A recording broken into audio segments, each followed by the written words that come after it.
What's up mga bata? Tayo na naman ay nasa online Sunday school. Ang gagawin natin ay mag-aawitan, magme-memory verse at mag-aaral ng salita ng Diyos. So ano, handa na ba kayo? Kung handa na kayo, let's go!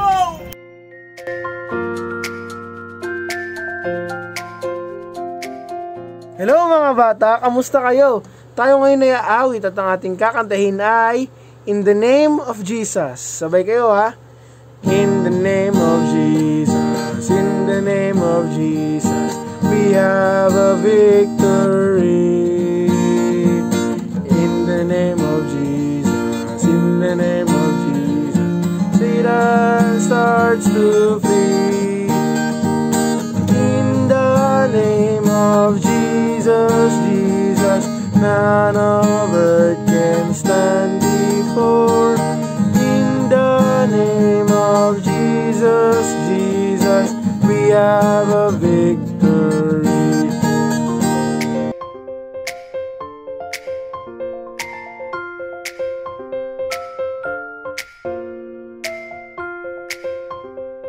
Magandang araw mga bata, dadako na tayo sa ating memory verse. Ang ating memory verse ay matatagpuan sa Genesis chapter 12 verses 2 and 3. Basahin natin, And I will make thee a great nation, and I will bless thee, and make thy name great, and thou shalt be a blessing.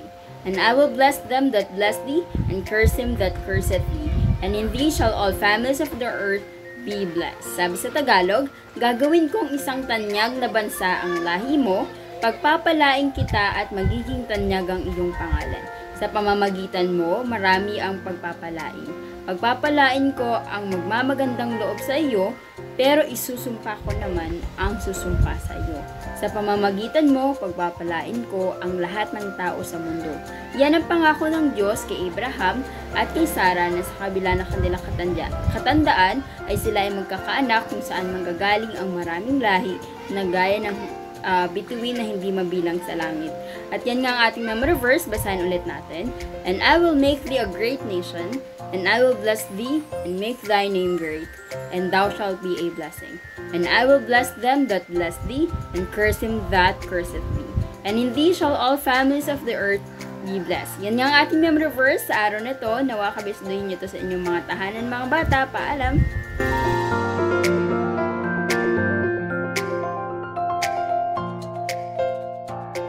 Hello mga bata, magandang araw. Ngayon ay dadako na tayo sa ating lesson. At ang lesson natin for today ay matatagpuan natin sa Book of Genesis. Ang title nito mga bata ay The Promise of God o ang pangako ng Diyos kay Abraham. Kung maaalala nyo mga bata, ang lesson last Sunday ay patungkol kay Noah kung paanong iniligtas sila ng Diyos sa malaking pagbaha. Lumipas ang panahon mga bata, nakalimutan ng mga sumunod na lahi ni Noah ang tungkol sa pagligtas ng Diyos sa kanilang lahi mula sa pagbaha o pagligtas ng Diyos kila Noah patungkol sa pagbaha. Sila ay nagbalak na gawing tanyag ang kanilang sarili imbis na bigyan ng karangalan ang Diyos. Sabi nila, magtayo tayo ng isang lungsod na may tore nga abot sa langit para maging tanyag tayo. Kung mapapansin nyo, ayan sa picture mga bata, sila ay nagtayo ng tore. Nakita ng Diyos ang kahambugan o kayabangan ng mga tao. Sa panahong ito kasi mga bata, ang lahat ng tao sa mundo ay may iisang wika lamang. Kaya pinag-iba-iba ng Diyos ang wika ng mga tao para hindi sila magkaintindihan o hindi sila magkaisang magrebelde sa Panginoon. At ikinalat ng Diyos ang mga tao sa iba't ibang dako ng mundo. Noon, nagsimula na ang iba't ibang lahi. Doon nagsimula na magkaroon ng iba't ibang lahi nang ikalat ng Panginoon ang tao sa iba't ibang dako ng mundo. Kaya nga mga bata, may mga iba't ibang lahi na ngayon. Katulad natin, tayo ay mga Pilipino at ang wika natin na sinasalita ay Tagalog. Ganon din ang iba't ibang lahi. May kanya-kanya na silang wika o lengguwahe.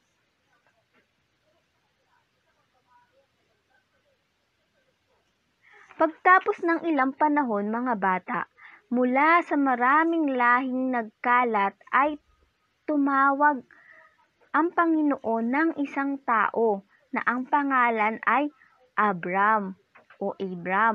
Sa kanya'y nagbitaw siya ng isang pangakong tinawag na tipan na siyang pinakamatibay sa lahat ng mga kasunduan. Ito ang tipan ng Diyos kay Abram. Ang sabi ng Diyos sa kanya, gagawin kong isang tanyag na bansa ang lahi mo. Pagpapalain kita at magiging tanyag ang pangalan mo. Pagpapalain ko ang magmamagandang loob sa iyo. Pero isusumpa ko naman ang magsusumpa sa iyo. Sa pamamagitan mo, pagpapalain ko ang lahat ng tao sa mundo. Ito ang pangako ng Diyos kay Abram. Na gagawin daw niyang pagpapalain daw niya si Abram at makikilala si Abram. Napakalaking pangako ng binitawan ng Diyos mga bata. Pinili niyang pagpalain ang buong mundo sa pamamagitan ng isang pamilya. Pero merong problema. Ano kaya ito mga bata? Si Sarai, ang asawa ni Abram, na hindi magkaanak. Paano ngayong mangyayaring pagpapalain ang mundo sa pamamagitan ng mga anak ni Abram at Sarai? Bukod doon, matanda na silang pareho mga bata. Si Abram ay 75 years old na, samantalang si Sarai naman na kanyang asawa ay 65 years old na. Pero wala pa rin silang anak. Inutos ng Diyos kay Abram, iwan mo ang bansa mo at mga kamag-anak mo at pumunta ka sa lugar na ipapakita ko sa iyo. Kaya naman dinala ng Diyos sina Abram at ang kanyang pamilya sa lupang tinawag na Kanaan. Doon sinabi ng Diyos sa kanya, ang lahat ng lupain na maaabot ng iyong paningin ay ibibigay ko sa iyo at sa iyong lahi. Magiging inyo ito magpakailan paman. Kaya nga mga bata, ang Kanaan ay tinawag na lupang pangako. Lumipas ang ilang taon, wala pa ring anak ang mag-asawang Abram at Sarai. Nagtanong si Abram sa Diyos. Ang sabi ni Abram, ano po ang halaga ng gantimpala niyo sa akin? Dahil hanggang ngayon ay wala pa po akong anak. Tumatanda na ako at ang magiging tagapagmana ko ay isa sa mga alipin ko. Pero sumagot ang Panginoon kay Abram. Ang sabi niya, hindi siya ang magmamana ng mga ari-arian mo, kundi ang sarili mong anak. Pagkatapos, dinala siya ng Diyos sa labas at sinabi, masdan mo ang mga bituin sa langit, bilangin mo kung makakaya mo. Magiging ganyan din karami ang lahi mo. Nanalig si Abram sa Diyos at sa kanyang pangako, at dahil dito itinuring siyang matuwid ng Diyos. Lumipas pa ang maraming taon, at nainip na si Sarai dahil hindi pa siya nagkakaanak at siya ay tumatanda na. Nagplano siyang ibigay ang kanyang alipin na si Hagar kay Abram para magkaanak sa kanya. Kung makikita niyo sa picture mga bata, ayan si Hagar na ipinakita niya kay Abram, inilapit niya. Pumayag naman si Abram dito. Nabuntis si Hagar at nanganak ng isang lalaki. Kung makikita niyo sa pangalawang picture mga bata, ang pangalan ng baby na ito ay si Ishmael. Pero hindi naging maganda ang relasyon ng mag-inang ito sa pamilya ni Abram. Kaya di nagtagal ay pinalayas din sila. Noong 1999 99 years old na si Abram, muling nagpakita sa kanya ang Panginoon at sinabi sa kanya, "Ako ang Diyos na makapangyarihan. Palagi kang maging matapat sa akin at mamuhay ng matuwid. Tutuparin ko ang kasunduan ko sa iyo. Pararamihin ko ang mga lahi mo. Papalitan ko ang pangalan mo at gagawin kong Abraham." Ang unang pangalan ni Abraham ay Abram, magiging Abraham na siya, na ang ibig sabihin ng Abraham, mga bata, ay ama ng maraming bansa. Si Sarai naman ay gagawin kong Sara, na ang ibig sabihin ay ina ng maraming bansa. Tandaan mo ito, patuloy akong magiging Diyos sa inyo. Ang kasunduang ito ay magpapatuloy magpakailanpaman. Ang asawa mo'y magkakaanak ng lalaki at papangalanan siyang Isaac. Parehong natawa ang mag-asawa at nagduda sa pangako ng Diyos. Siyempre mga bata, matanda na sila pareho, hindi ba? Parang nagduda sila dahil pwede pa ba silang magkaanak? Matanda na nga sila. Nagtaka si Abraham.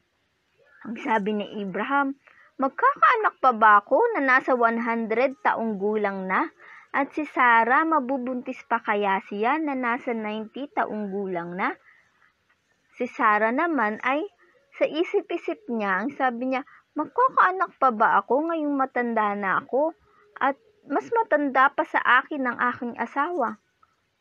Nagtanong si Abraham sa Diyos, "Pwede po bang kay Ishmael nyo na lang ipasa ang pagpapalang ipinangako nyo? Hindi ba't kung maaalala nyo, meron na siyang anak si Ishmael, ngunit anak niya ito sa alipin na si Hagar." Pero sumagot ang Diyos kay Abraham. Ang sabi ng Panginoon, "Bakit kayo natatawa? May bagay ba na hindi ko kayang gawin? 1 taon mula ngayon, magkakaroon ka ng anak na lalaki, at sa kanya ko ipapasa ang pagpapalang ipinangako ko sa inyo, at hindi ito si Ishmael, kundi kay Isaac." Ito ang pangako ng Panginoon kay Abraham. At totoo nga mga bata, paglipas ng 1 taon mula ng araw na yon, ipinanganak ni Sarah ang kanyang anak na lalaki at ang pinangalan dito ay Isaac, na ang ibig sabihin ay tawa. Ang pagsilang kay Isaac ang pasimula ng pagtupad ng Diyos sa pangako niya kay Abraham. Nais ng Diyos sa lahi ni Abraham na sila'y maging isang bagong bayan, pamilya ng Diyos na magpapakita sa mundo kung paano mamuhay ayon sa kalooban ng Diyos. Ngayon mga bata, ano ang natutunan natin sa kwento? Hindi ba't ito ay napakagandang kwento mga bata na kung paano ipinakita ang pangako ng Diyos kay Abraham? Ngayon, ano kaya ang matututunan natin sa kwentong ito mga bata? Una, ipinangako ng Diyos kay Abraham ang isang malaking pamilya, lupain, pagpapala sa pamamagitan niya ay pagpapalain ng ang buong mundo.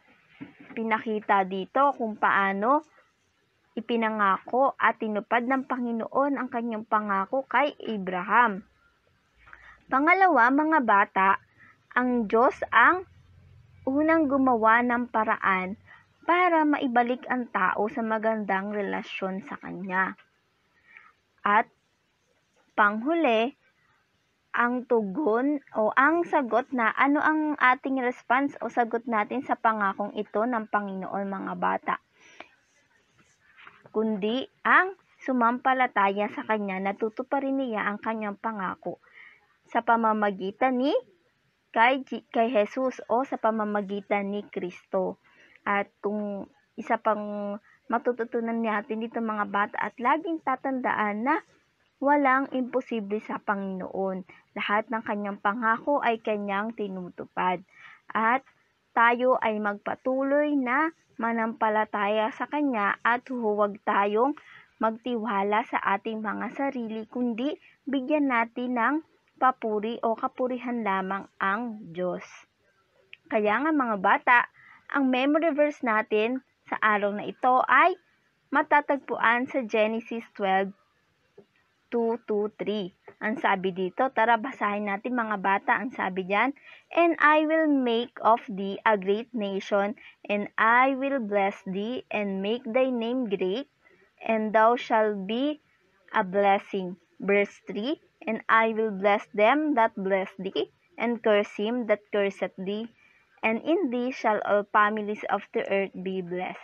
Ito ang sinabi ng Panginoon kay Abraham. Kung maaalala niyo sa kwento mga bata, ang sabi ng Diyos kay Abraham, "Gagawin kong isang tanyag na bansa ang lahi mo o kilalang bansa ang lahi mo. Pagpapalain kita at magiging tanyag o kilala ang pangalan mo. Sa pamamagitan mo, marami ang pagpapalain. At pagpapalain ng Diyos ang nagmamagandang loob sa iyo, pero isusumpa ko naman ang magsusumpa sa iyo." Ito ang sabi ng Panginoon kay Abraham, ang kanyang pangako, "Sa pamamagitan mo, pagpapalain ko ang lahat ng tao sa mundo." Ayan mga bata, naway natuto tayo sa lesson natin ngayong araw. Hanggang sa muli mga bata! Hello mga bata! Natapos na naman ang ating online Sunday School. Nawa marami kayong natutunan ngayong araw. Ngayon tayo magtapos sa ating panalangin. Dakilang Diyos, amang makapangyarihan sa lahat, marami pong salamat Panginoon sa ginamit niyong mga guro at mga bata Panginoon ngayong Sunday School or online Sunday School. Nawa maraming natutunan ng mga bata ngayon at nawa may apply din nila sa kanilang mga buhay Panginoon. Salamat po sa inyo. Sa inyo po ang lahat ng kapurihan. This we pray in Jesus' name. Sabay-sabay tayo magsabi ng Amen.